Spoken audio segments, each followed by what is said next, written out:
आज इस वीडियो में हम देखेंगे फूल के बारे में। फूल के विभिन्न भाग होते हैं। फूल का जो सबसे निचला भाग होता है वो तने से लगे हुए होते हैं, इसको डंठल कहते हैं। अर्थात ये पोर्शन जो आप देख रहे हैं ये है डंठल। इसके साथ कुछ पत्तियां लगे हुए हो सकते हैं।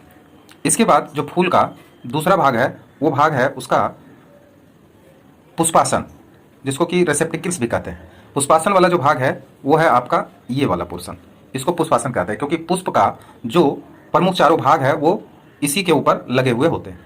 उसके बाद इसके ऊपर जब हम बढ़ते हैं तो हरे रंग की जो रचना यहाँ पे दिखाई दे रहे हैं ये रचना है, ये रचना है, इसको हम कहते हैं कैलिक्स, यानी इसको बाह्य दलपुंज भी बोलते हैं। उसके बाद जब हम आगे बढ़ते हैं तो इसका एक और रचना होता है जिसको कि हम दलपुंज कहते हैं, अर्थात पंखुड़ी कहते हैं। ये जो पिंक कलर के जो दिखाई दे रहे हैं ये सारे का सारे ये होता है दलपुंज। और ये जो दलपुंज होता है ये कीट पतंगों को आकर्षित करने का कार्य करता है, क्योंकि इसका रंग अलग अलग हो सकते हैं, इसलिए कीट पतंग इससे आकर्षित होते हैं।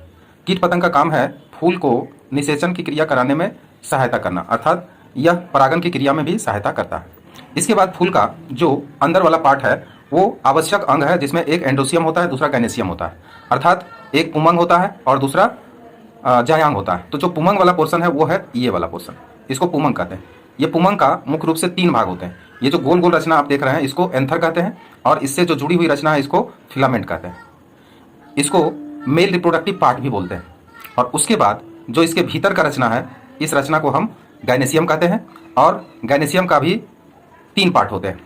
सबसे ऊपर का पार्ट जो होता है इसको अस्टिग्मा कहते हैं, बीच वाला को स्टाइल कहते हैं, और जो सबसे नीचे वाला पोर्शन है जो घड़ानुमा रचना है इसको अंडाशय कहते हैं, अर्थात इसको ओवरी कहते हैं। तो इस तरह से फूल के सारे रचना हम लोग आज इस वीडियो के माध्यम से देख लिए।